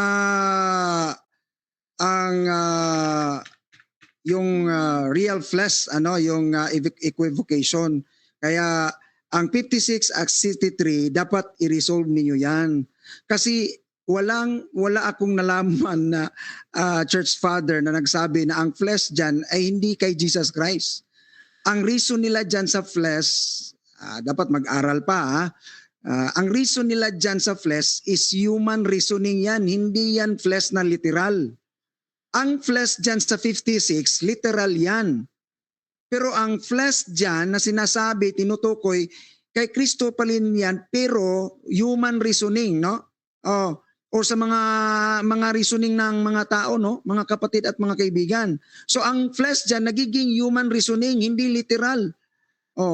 So ang tanong ko kanina, bakit nagiging ganun? Saan mo kinuha ang interpretation na context? Nasa context. Kahit saan, John 1:14, the word became flesh. O human reasoning yun. Ay hindi. Ano yun? Flesh talaga yun. Kung bakit dito sa 63 nagiging human reasoning? Yun ang sagutin nyo. Kasi nga, near context yan, malapit masyado. Sarks yan. Saan ka nakakita ng sarks na human reasoning? Di ba mga kapatid? Kung i-shift mo yan, magiging fallacy of equivocation ka. Bakit? Isang salita, flesh, dalawa ang meaning mo. Kapag nag-argue, mag-shift ka sa human reasoning. Pagka dating sa 56, nag-shift ka naman sa real flesh, confusion yan. Kapatid mga kaibigan, yan ang pabalik-balik kong sinabi. Sa amin, simple lang kasi masyado mga kapatid. Ang sinabi ni Kristo dyan sa 35, 54, 63, i-combine mo yan. Jesus said, come, believe to the word, the spirit, and you have eternal life. Napakasimple. Now ito mga kapatid, mga kaibigan. Ang transubstantiation, hindi ko natapos ito kanina, portrays the unloving and unjust shepherd. Bakit? Ang Diyos, ang Trinity, nag-command sa Old Testament na huwag kayong kumain ng dugo. Huwag kayong kumain, magpatay ng tao kasi kapag kakainin, patayin nyo yan. At saka ang taong gumawa nito, makaano ng severe punishment. So siyempre ang Old Testament people, carry nila itong command na ito galing sa Trinity na Diyos. Ngayon, pumarito si Kristo. Pre-crucifixion. Buti lang kung namatay na siya, pero hindi pa. Tapos, humarap siya ngayon sa mga taong kinumand ng Diyos, and the second person of the Trinity ay ang humarap. Tapos binalik, parang kinontra. Kainin nyo ako kasi literal ang sa kanila Kainin nyo ang aking laman at kainin nyo ang aking dugo. Pre-crucifixion pa yon. Huwag tayong mag-uusap na sacramental yon. Sacramental kung namatay na siya. Hindi pa, ibuhay pa. Sinong hindi tatakbo niyan? Kahit ako, ikaw, tayo, alam natin ang command, huwag kakain ng dugo, huwag pumatay, huwag kakain. That is not good. That is not good. Nakakain ka. Ipapanis kita. Siyempre, kere-kere ko yan. Tapos the second person of the Trinity sabihin, literal. Kainin mo ang aking laman at inumin mo ang aking dugo para may buhay ka na walang hanggan. Ngayon, tatakbo ako. Kasi alam ko, pag gagawin ko yan, mamamatay ako. Kasi severe punishment Ngayon, hindi nila sige, tumakbo na siya o lumaya sila kasi nga, ano ba yun? Ano mang klaseng command yun? Kasi nga, fresh masyado sa kanila yung command na yun Tapos, second person of the Trinity, nag-command na ganon. Tapos, ang kaano pa dito mga kapatid, nung lumayas na sila, kasi nga, takot, kahit ako takot, no? Kasi sino hindi matakot niyan, kainin mo ako. Literal. Hindi natakot. Paglayas, ang dyan mga kapatid, anong klaseng shepherd si Jesus Christ? Kung literal yun, pareho sila ng isip, no? Tama naman sila, hindi naman kinorek, tama naman yung lumakad o lumayas. Bakit na hindi? Huwag kayong lumayas, tama kayo. Hali, magsama tayo. Kung ang doctrine ko, transubstantiation, tapos doctrine ni G1, transubstantiation, di magsama kami. Bakit ako lalayas? Kung pareho yung utak namin, transubstantiation kay Jesus, transubstantiation yung sa mga tao na lumayas, dahil tama sila, bakit kayo maglaysasan? You must unite. Di ba? Di parehong Katoliko yun. Kung baga, bakit lumaya sila at hindi pinigilan ni Jesus Christ? That is unloving. That is unjust. Mga kapatid at mga kaibigan, command ka tapos ipakain mo, naku, wala yan, mamamatay tayo dyan. Kasi literal yung kanila tama sila di ba? Logic, mga kapatid, mga kaibigan. Pre-crucifixion yun mga kapatid, mga kaibigan. Pre-crucifixion. Buti sana kung namatay. Nasabihin ni Kristo, patay naman siya. Nabaano natin makakain yung kanyang katawan, patay na yun buhay pa. Mga kapatid, in other words, unjust, unloving yun. Bakit hindi niya sinabihan, bumalik kayo dahil pareho tayo ng utak. Makakama kayo. Huwag kayong lumayas. Pareho ang doktrina natin, transubstantiation. Huwag kayong lumayas. Hindi ba kayo nagkausap mga Katoliko dyan na pareho kayong transubstantiation tapos nagkaaway kayo? Hindi, pwede. So dapat pinuntuhan mo. Kung hindi nila naintindihan, it's hard to hear. Puntahan ni Kristo as a pastor. Ako nga, kung mag-preach ako, nasaktan dahil immature. Pagkatapos ng preaching ko, as a pastor, pupuntahan ko, prayhan ko. Kapatid, hindi mo naintindihan yun. Okay, ganito. Pag-pray tayo para ma-mature ka. That is a good pastor. That is a good shepherd. Ako nga tao Si Kristo pa. Ilan na lang naiwan doon sa kanila? Di ba 12? Kasi nga, sino bang di matatakot? Tatakbo talaga. Sige, kakain kayo, papatayin ko kayo. Sabi sa Old Testament yun mga kapatid, mga kaibigan. Ngayon, ito ang isyo. Hindi nyo alam, cannibalism as a covenant curse yan. Covenant curse yan. The most important theological context is covenant judgment. Pag literal yan, mga kapatid, cannibalism ang nasa utak, ano yan? Covenant curse yan. Pre-crucifixion, buhay pa si Kristo. Nang sinabi niya yun, hindi papatay. O ikaw pinagsabihan yun, noon, niya Hudiyo ka, parang curse ito In Leviticus 26, Deuteronomy 28, God outlines blessings for obedience and curses for disobedience. Cannibalism is mentioned as one of the most severe consequences if Israel breaks the covenant. Bakit hindi ninyo ito kinonsider? Kung literal yun mga kapatid, normal na ang mga tao doon tatakbo. Dahil pre-crucifixion yun.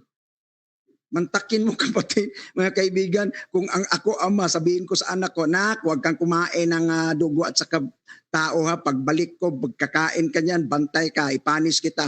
Pagbalik ko, after 10 years, sinabi ko, anak, kainin mo ako. Inumin mo ang dugo ko, literal yan. Itatakbo yung anak ko.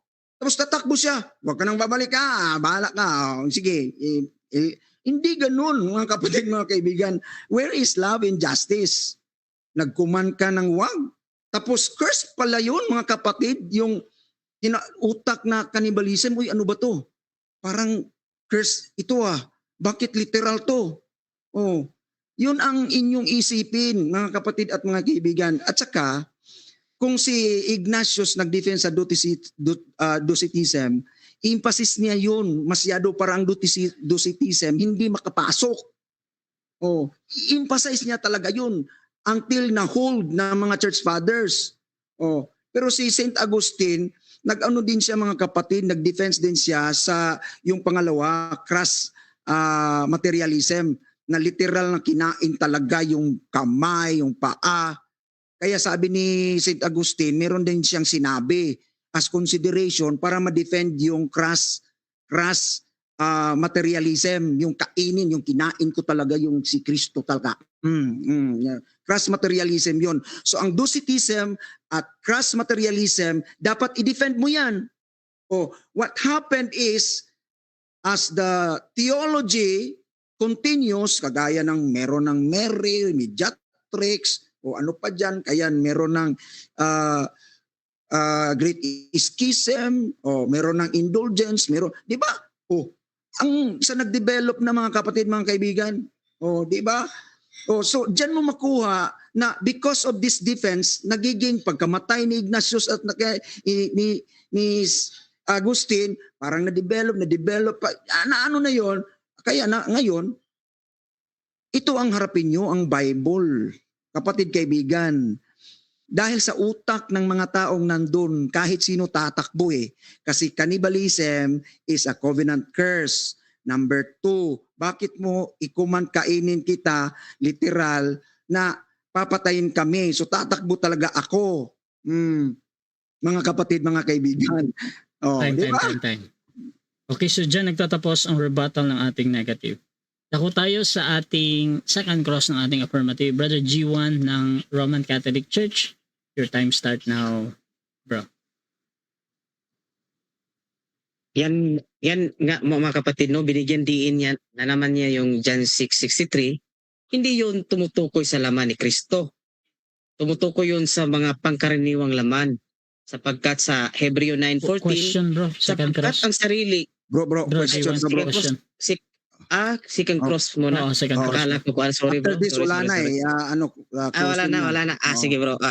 Question na. Bro, sorry. Na kuan ako sa aming kuan bro. Sige bro, sinabi mo na hindi na kailangan ang symbol, pastor. Sinabi mo yan, di ba? Objection. Objection, proceed. Kailan ko sinabi na hindi kailangan ng symbol? Sinabi mo kanina sa first presentation po ninyo. Hindi naman yun talaga na hindi kailangan. Hindi ko naman sinabi hindi kailangan. Hindi importante sa amin yun. Hindi kailangan kasi hindi kailangan, zero na eh. Hindi importante sa amin. Sabi ko, hindi kailangan. Kasi kung hindi kailangan, zero na. Hindi importante kasi meron pa. Okay, next question. So, mali yung pagkasabi mo kanina na hindi kailangan? Sinabi ko, hindi importante sa amin ng ganun, mga symbolism kasi si Kristo na sa amin na. Bakit pa bigyan namin ng importansya yun? So, ang sabi ko, hindi talaga nineglect namin yan. Hindi. Okay. Kaya lang, hindi namin Next question. Wait lang. Next question. Sorry. Okay, next question. Pastor, stop sharing ko muna to. Pastor, naniniwala ka ba na ang Eucharist ay sacrament? Oh, of course. Okay. Next question. Okay. Kasi sacrament, aminado ka ba na ang sacrament ay isang simbolo ng grasya ng Diyos? Amen, symbol. Naniwala ka pa rin sa symbolism eh. Okay, thank you.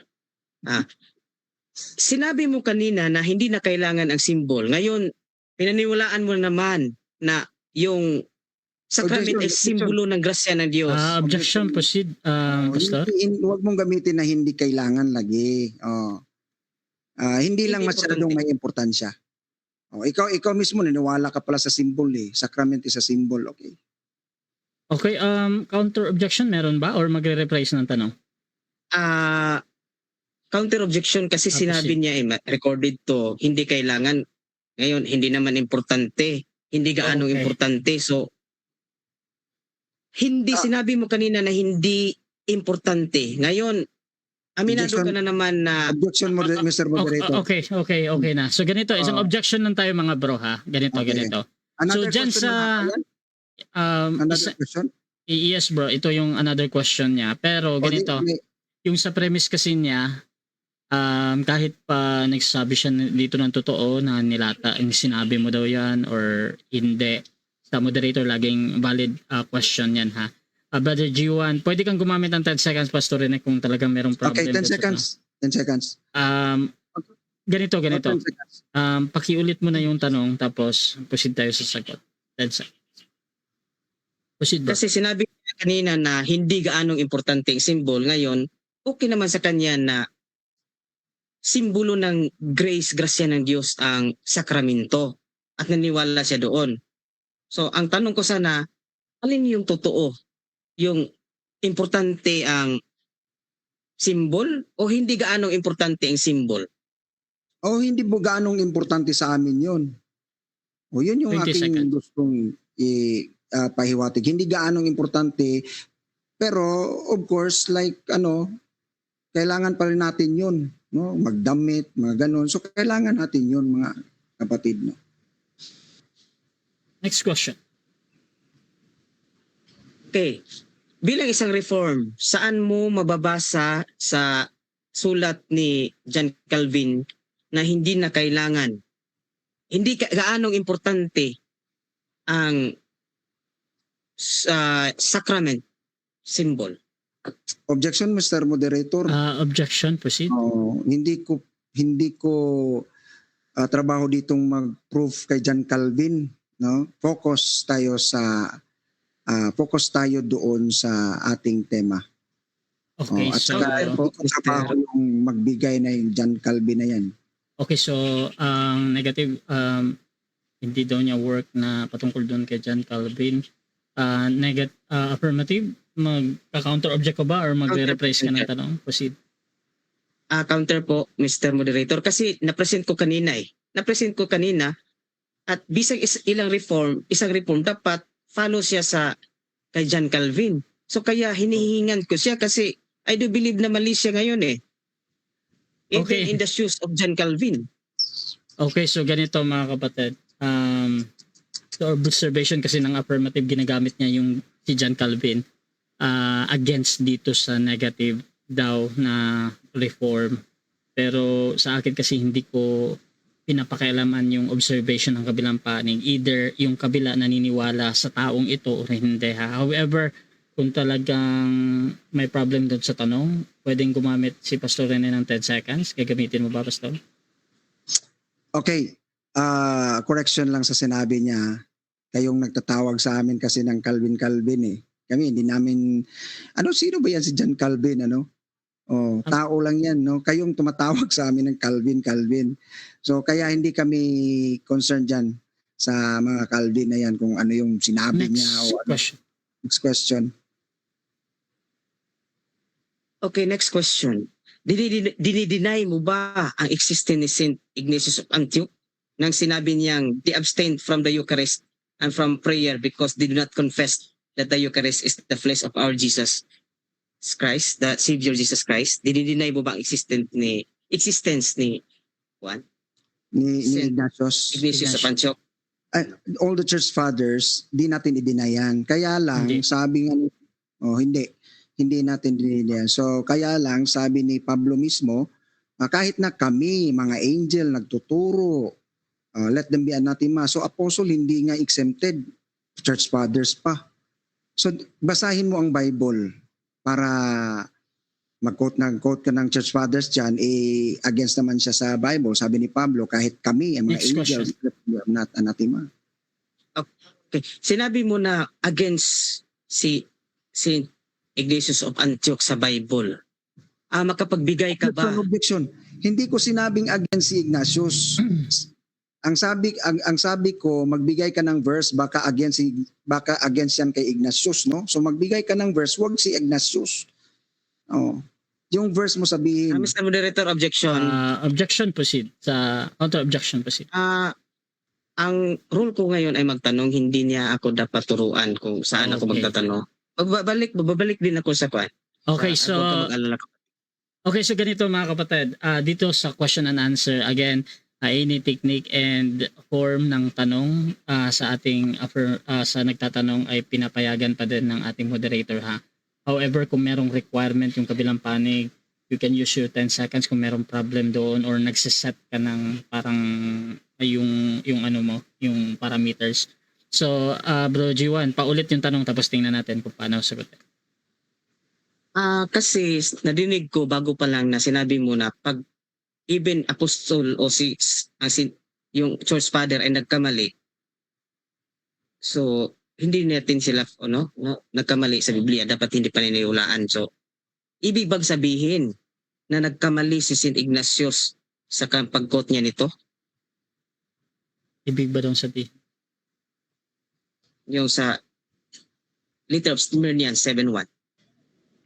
Okay, pakiulit nga yung sinabi ni Ignatius. Clarification, proceed. Paulit. Okay, they abstain from the Time stop Eucharist and from prayer because they do not confess that the Eucharist is the flesh of our Savior Jesus Christ, flesh which suffer for our sins. Ma, ma, da da da. Okay. Proceed sa answer. Stop. Okay, 10 seconds. Proceed. Ang context niyan, ang they dyan, docetism. Hindi ako docetism. So, hindi ko kasali dyan. Okay? O, yun ang Next sagot question. ko. 10 seconds. Last 30 seconds. Okay, next question. Sinabi mo kanina na nag-emphasize si St. Ignatius para sa Docetism. Mali ba St. Ignatius sa pag-emphasis niya na yung Eucharist is the flesh of our Savior Jesus Christ? Mali ba si St. Ignatius ng pag-emphasis niya? Sinabi mo nag-emphasis siya. Based on the mind, 10 seconds. Proceed. Based on the mind of the writer, kay patay na yon, di natin alam na sa utak niya eh. Pero kasi nga kalaban niya docetism, edi para sa kanya tama yun. Time. 7 minutes time. Okay, so dyan nagtatapos ang second stage ng ating debate at dako tayo sa final conclusion. Pero bago yan, shoutout muna sa ating Halos 72 na nag-live comment. Shoutout kay Pastor Lloyd ng Reform, Calvinist. Paano maging literal na pagkain ng laman ang isang utos na malinaw na gawin ninyo ito sa pag-alala sa akin, Lucas 22:19. Pangalawa, follow na tanong, kailan sa Biblia naging literal na pagkain ang isang simbolikong alaala? Shoutout din kay KD Indio Gigante, hindi i-deny ang Church Father pero may mga turo sila na extreme at unbiblical na hindi pwedeng paniwalaan. Shoutout din kay Paharon Anahaw, dyan na si Kristo nila larawan. Shoutout din mga kapatid kay sino pa itong hindi ko nabasa? Si Brother Kidi lang to, si Brother Prince Ugalde, itong pastor rin ang makalaban ng mga CFT, letra por letra, kawawa ang mga CFT. Shoutout din mga kapatid kay Vincent Rosales, my flesh ang una, flesh lang ang pangalawa. You are right, G1 General Flesh. Nawala yung comment niya.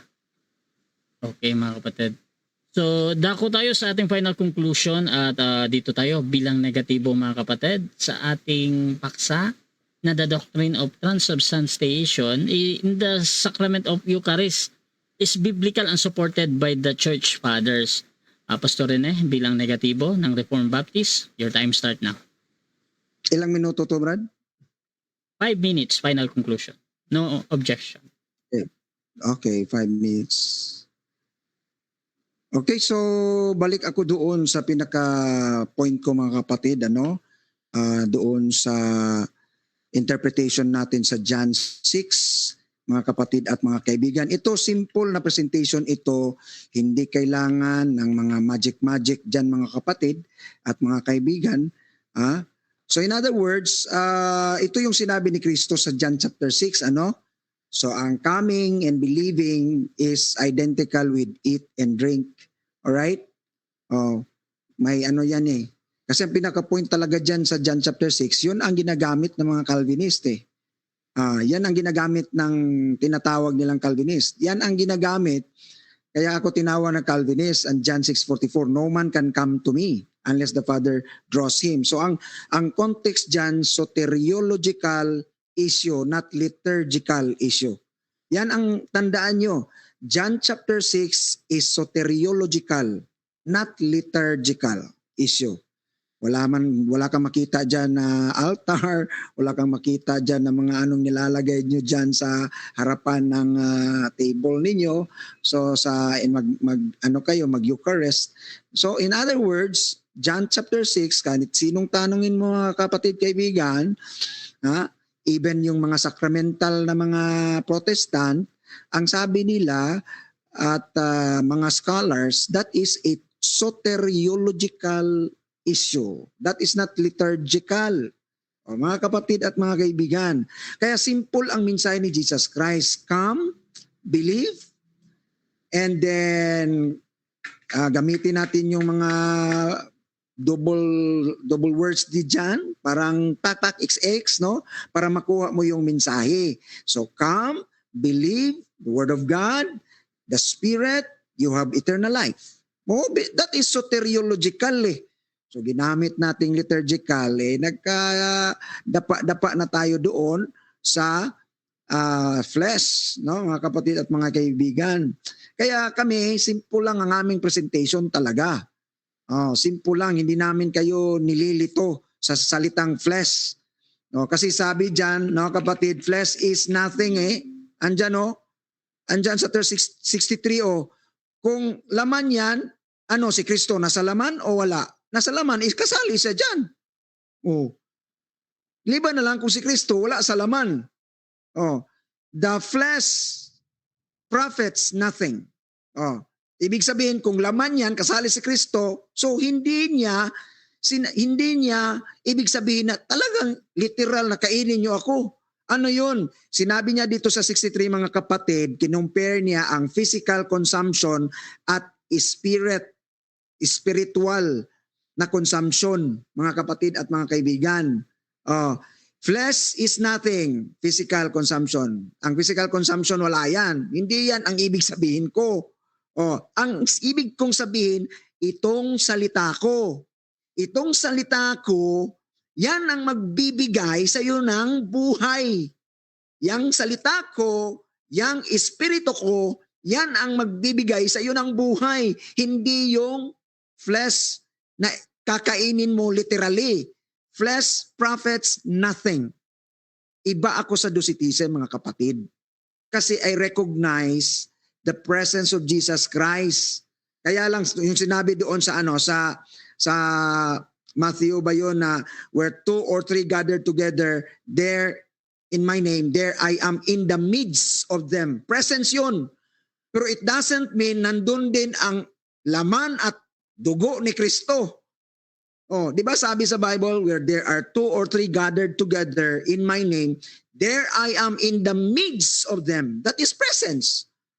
Ibig bang sabihin, nandun din ang katawan at dugo ni Kristo? Patay, hindi na. Literally.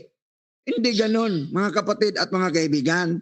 Kaya nga sabi ni Kristo dyan, flesh profits nothing. Physical consumption, wag niyong isipin yun. The Spirit, it is the Spirit that gives life. It is my words that gives life. Klaro yan. Explanation, verse 63. Bakit niyo hindi focus yan? Pag sinabi kong flesh, hindi kasali si Kristo. Flesh si Kristo o hindi? Flesh, pastor. Di kasali siya dyan. Flesh is nothing. Kasi nga, simple ang mensahe ni Kristo. Come, believe to the word that I said, and the Holy Spirit, and you have eternal life. Napakasimple, di ba? Yun ang pinipreach natin eh. Yun ang palaging sinasabi natin because John 9 is about the gospel. Time. Thank you so much. Okay, dako tayo sa final conclusion din ng ating affirmative sa kanyang pinatutunayan dito, mga kapatid, na ang doctrine of transubstantiation in the sacrament of Eucharist is biblical and supported by the Church Fathers. Bilang affirmative, Bro G1, your time start now. Wait lang. Sige. Sige, so ito na yun, pinagdiinan niya yung Juan 6:63. Hindi ito tumutukoy sa laman ni Kristo. Ito ay tumutukoy sa pangkaraniwang laman, no? Ang ibig sabihin niya ni Kristo, yung kakainin na laman niya, yung saan yun ng tinapay. Kasi ang discourse yan is manna in heaven, coming from heaven yan eh. So it also figure the Eucharistic or sacramental realities sa ating Eucharist. Kaya dito sa 1 Corinthians na hindi ginima ng aking giliw na katunggali, doon ginamit St. Paul yun. Na, bakit ka magkakasala kung yan lang ay isang hindi na kailangan yun, no? At dito naguguluhan ako kaya I challenge him kanina, yung parte kay John Calvin, kasi hindi na daw kailangan ang mga symbol. But through reform, or Calvinistic, kasi nag-aral ako sa kay John Calvin, is nirefute niya yung figurative na mga teaching eh. Sa kanya, naniniwala pa rin siya pero spiritual. Kaiba sa ginagamit ng aking katunggali ngayon eh. Yung ganina, yung extreme ang mga church fathers, yes, they are extreme. At walang ni isa sa kanila na sinabi na ito ay figurative lang per se ha, na katulad ng sa protestante. Kaya inunahan ko si pastor na nag-present gamit ang mga quotation ni John Calvin at ibang protestante. Pero sabi ng ni J.N.D. Keeley is although naggumamit sila ng represent, figurative, pero naniniwala sila sa real presence na totoong katawan ni Kristo ang nasa Eucharist. So, yan. Kaya hindi naintindihan yun ng mga Hudiyo eh. Pero literal ang pagpaniniwala sa kanila. Yung ginamitan tayo ni Brad Pastor kanina na kanibal tayo. Please mga kapatid, salamat Pastor na ginamitan mo kami ng kanibal kasi itong atake na ito is matagal na to. Matagal-tagal na. Yan ang atake ng pagan Rome sa atin. Mga Kristiyano. Kaya ang mga unang sinaunang Kristiyano sa Roma ay sinunog dahil kanibal daw tayo. Kasi ang paniniwala talaga natin yung Eucharist is the real body of Jesus Christ. Yung tinapay, sa anyo ng tinapay, mga kapatid, no? Sinabi niya na yung Calvinist, not in liturgical but in soteriological. How about both? It is not contradictory, Pastor. No? Kaya nga sa 1 Corinthians sa 11, di ba may punishment kagad eh. Di ba may raming nagkasakit, namatay pang iba. Ilan? Paano mo yan ma-explain? Sinabi mo pa unloving and unloved shepherd? No, mali ka yan dyan, Pastor. Sapagkat ibinigay ni Kristo ang kanyang katawan sa krus para diyan sa anyo ng tinapay during the Eucharist, it become the real body and blood of Jesus Christ. Yan. So, si Kristo ay mapagbigay, hindi yan unloving. Ano ka ba naman? No? No? So, wala pong ni isa mang church father po na naniniwala na kagaya ng mga figurative lang na sa mga protestante na hindi yan totoo. Kasi totoo yan. Both historical and sa ating church father na mga writings po. Mga giliw na tagapasunod. Ito ang topic na ito, ang pinaka number 1 na reason na yung mga pastor na protestante na mga doktor ay bumalik, ay nag-convert into Catholic po. So ito po sa 663, the flesh, a contrast between the spirit ability to enlighten our minds and human reason's inability to comprehend revealed truths apart from faith. It is the earthbound perspective that is pointless in the face of divine mysteries. Note that Jesus is not speaking of his own flesh, which does in fact give life to the world. No? 651, Ephesians 2:13-16, Hebreo 10:10, CCC 737. So yan mga kapatid, hindi si Kristo.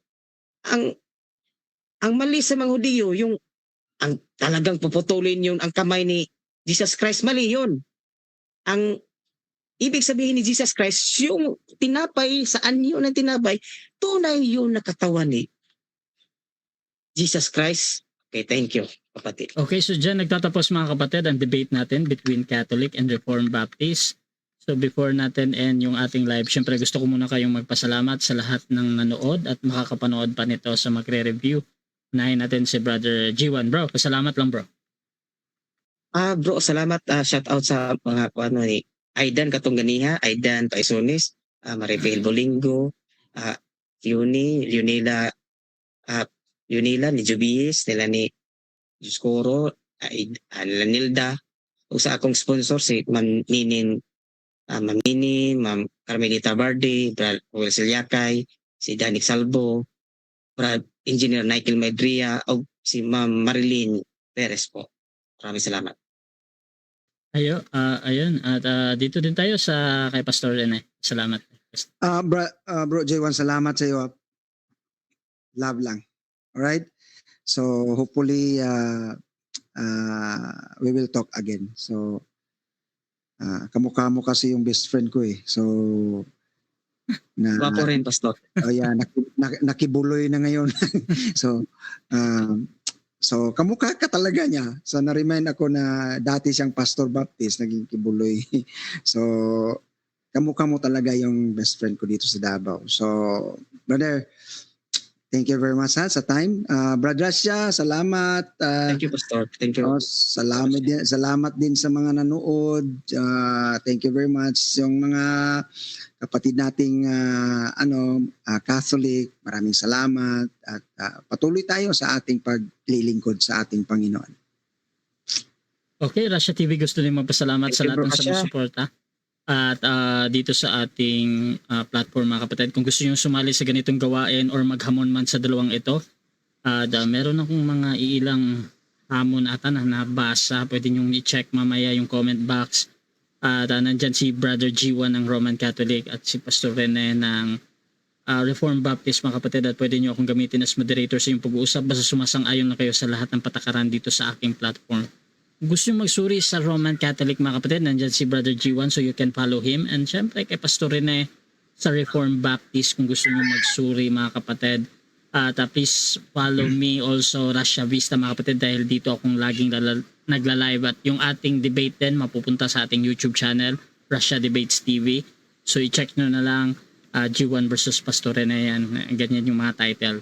So mga kapatid, maraming salamat, at this is Admin Russia ng Russia TV, and we're out.